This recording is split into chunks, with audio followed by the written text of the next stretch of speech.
Una desena de fites assenyalen i descriuen els arbres de la riera de Vallcàrquera, un dels espais naturals més desconeguts del Parc del Montseny, situat a la zona de l'Alt Congost.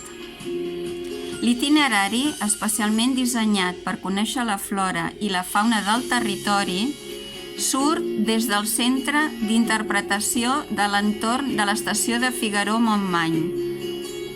En unes 3 hores s'endinsa en un bosc de ribera, tot seguint la riera, que té un dels cursos d'aigua més ben conservats de la conca del Besòs, amb petits salts d'aigua i nombrosos gorgs.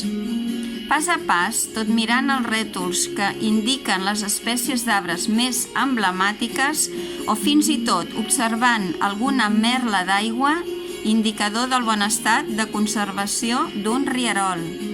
S'arriba fins a l'ermita romànica de Sant Pere.